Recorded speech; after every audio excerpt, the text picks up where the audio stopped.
Today, when you see the three stripes, you think of Adidas. When you see the leaping cat, you think of Puma. Two global sportswear giants, two legendary brands, two fierce competitors.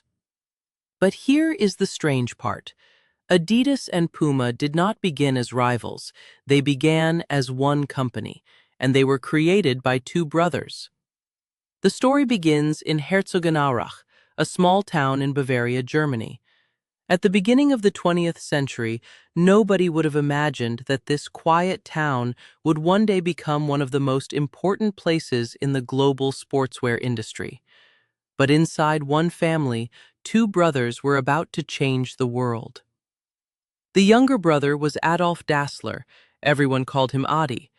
The older brother was Rudolf Dassler. Everyone called him Rudy. And from the beginning, the two brothers were completely different. Adi was quiet, obsessive, deeply focused on craftsmanship. He cared about the details most people would never notice: the weight of a shoe, the shape of the sole, the grip on the ground, the way a small change in design could help an athlete run faster or perform better. Rudy was different. He was more outgoing, more aggressive, more naturally suited to business and sales.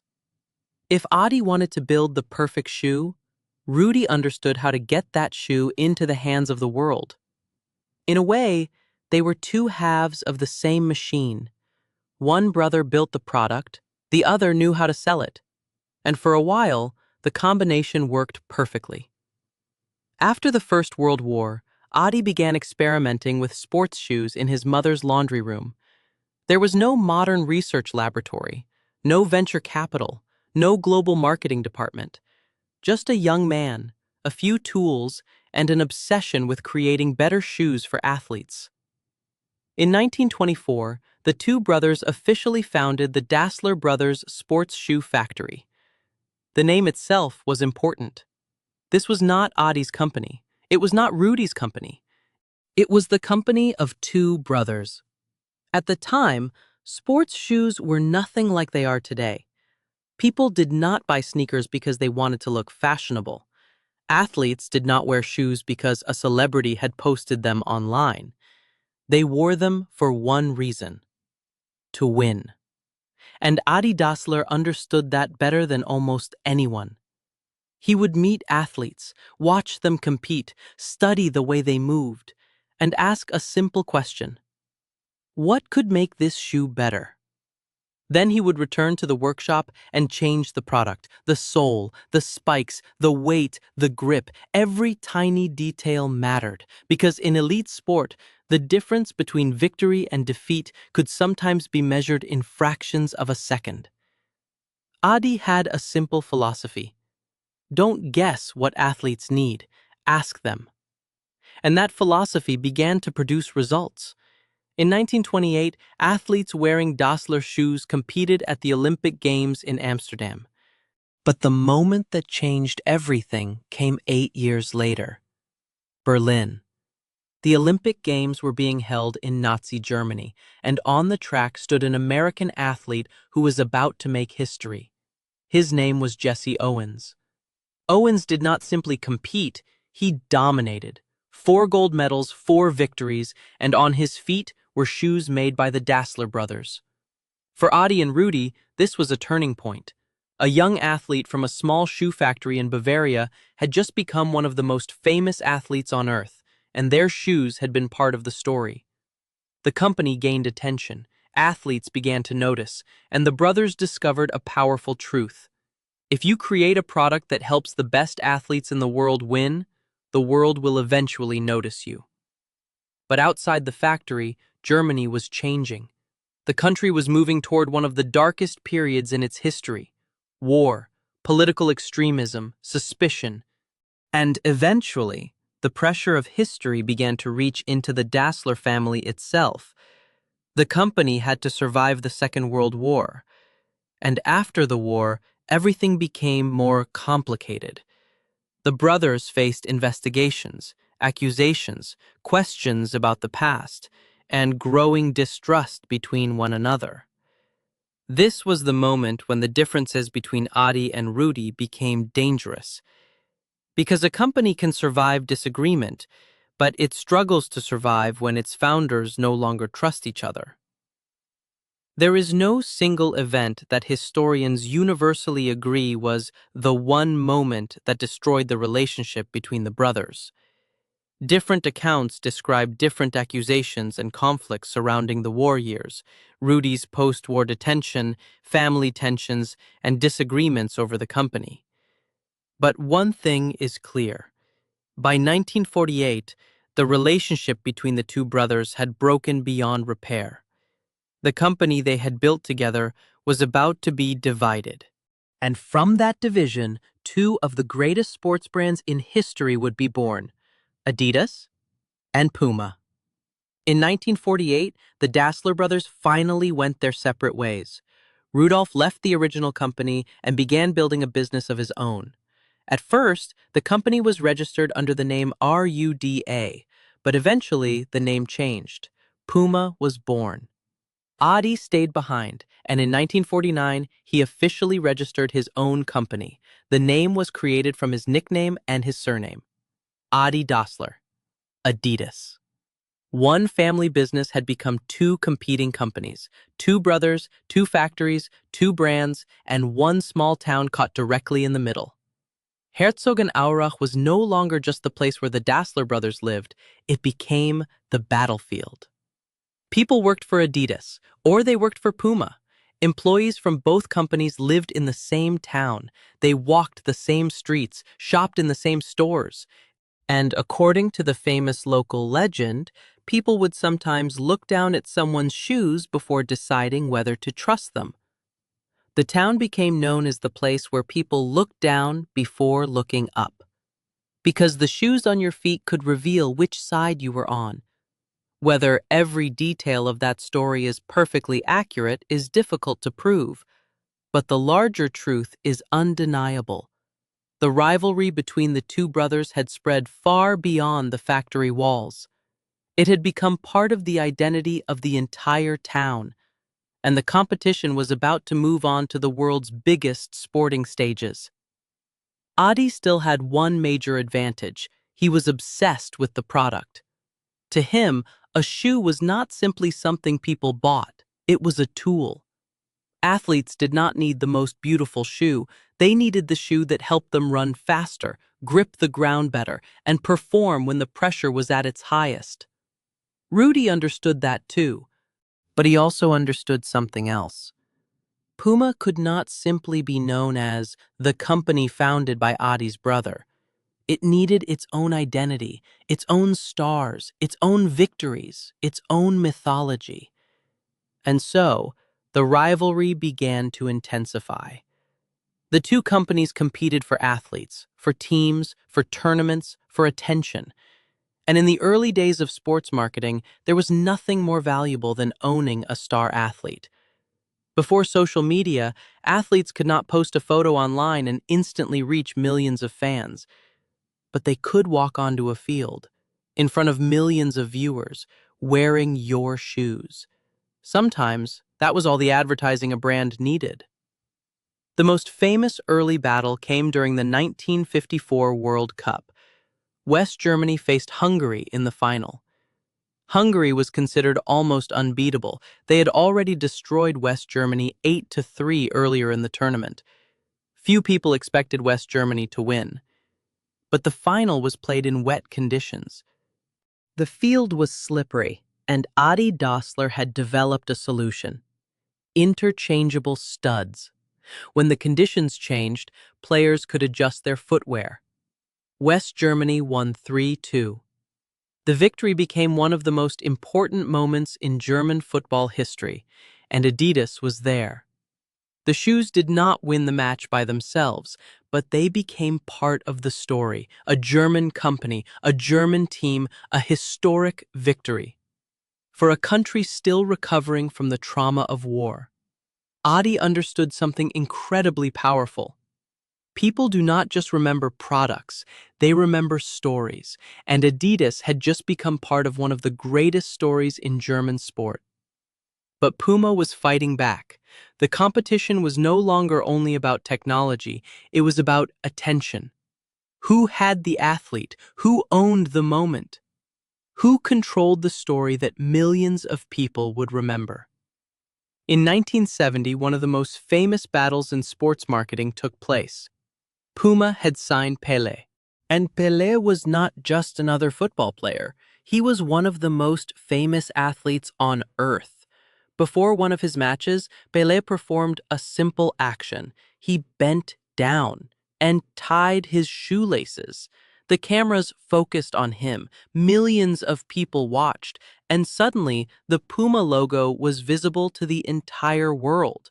It was a brilliant piece of marketing, and it showed how far the rivalry had evolved. Adidas and Puma were no longer simply fighting over shoe technology.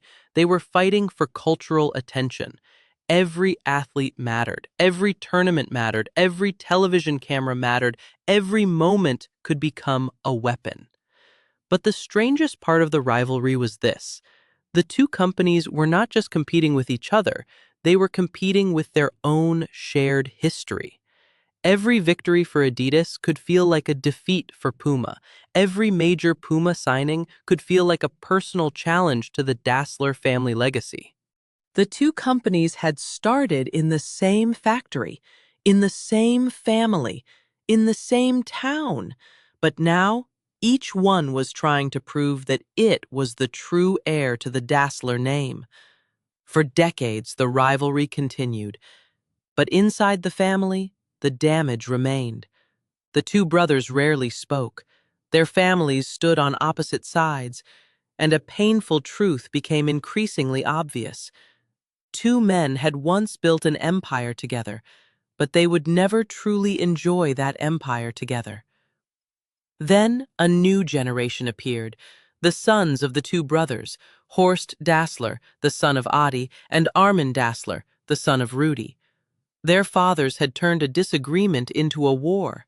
Now the next generation had a choice. Would they continue the war, or would they build something different? The answer would shape the future of both brands. As Adidas and Puma entered the following decades, the rivalry between the two brands became much bigger than the original conflict between two brothers. It became one of the most famous rivalries in the history of sportswear. Adidas built its identity around performance, football, and elite competition.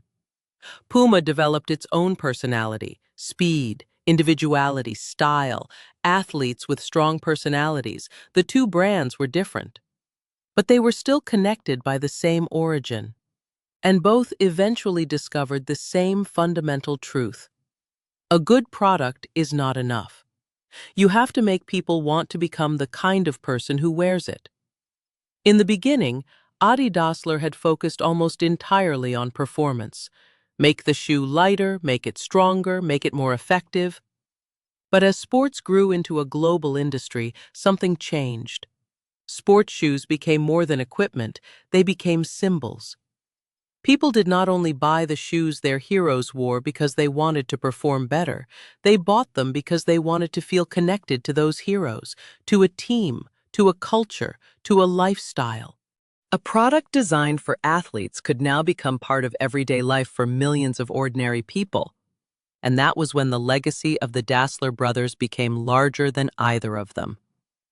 The original family business had created a system that could continue evolving long after the brothers were gone. But family legacy also created a challenge. Neither company could survive forever simply by relying on history. Markets changed, consumers changed, new athletes appeared, and new international competitors became stronger. This is perhaps the most important lesson in the story of Adidas and Puma. A brand can be born from rivalry, but it cannot survive forever on the past. The names of Adi and Rudi created the beginning, but innovation had to create the future. And in a strange way, the split between the brothers may have created something that a single company could never have produced. A competitor living just across town. A competitor who understood your history better than anyone else. A competitor who knew your strengths, your weaknesses, and your secrets. Every success forced the other side to respond. Every innovation created pressure. Every major athlete signing became a new battle. The breakup of the family created competition. Competition created pressure. Pressure encouraged innovation, and innovation helped both brands reach the world. That is the great paradox of the Dassler story. The family split destroyed a relationship, but it also created one of the most powerful rivalries in modern business. Perhaps if Adi and Rudy had never fallen out, Adidas and Puma would not exist in the form we know today. Perhaps a single company would have continued to grow, but it may never have faced the same level of internal pressure. There would have been no two brothers trying to beat each other, no two brands fighting for the world's greatest athletes, no decades-long battle for control of sports culture. And that leads to one of the strangest lessons in business history. Sometimes a breakup can destroy a family, and at the same time, create an industry. Rudolf Dassler died in 1974.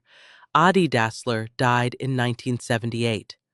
The brothers never truly repaired their relationship. But the companies they built continued.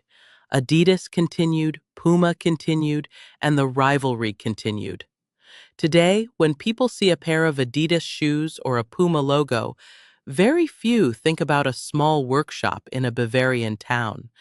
Very few think about two brothers who once worked side by side. One designed, one sold. Together, they built a company. Then, they divided everything. But that is the real origin story of these two brands. It was not created by a perfect marketing plan. It was not born in a modern corporate boardroom. It began with two very different people who shared one dream. They built something together. Then disagreement turned into distrust. Distrust turned into separation. And separation created one of the most famous rivalries in business history. The greatest lesson may not be about whether Adi was right or whether Rudy was right. It may not even be about whether Adidas or Puma ultimately won. The deeper lesson is about what happens when personal conflict enters a family business. A disagreement between two people can sometimes be solved, but when the entire family, employees, money, reputation, and control of a company become involved, a personal argument can become a war that lasts for generations. And yet, the story of Dassler also reveals another side of competition. Competition can destroy, but competition can also force people to become better. Adidas wanted to beat Puma.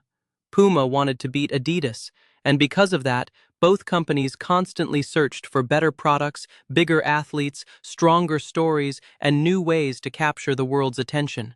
Two global brands were born from one family conflict, but the rivalry between them helped shape modern sports culture, and in Herzogenaurach, where the story began, the legacy of that rivalry still remains. Two companies, two empires, two identities, but one family created both. Adidas and Puma are not simply competitors, they are two halves of the same story. A story that began with cooperation, was destroyed by conflict, and ultimately changed the world of sports. Because sometimes the greatest empires are not born from a perfect plan. Sometimes they are born from a broken family. And sometimes the rivalry that begins with two brothers fighting across a small German town can eventually become a global battle fought on every field, every track, and every street in the world. Two brands, one origin, and a family split that changed sports forever.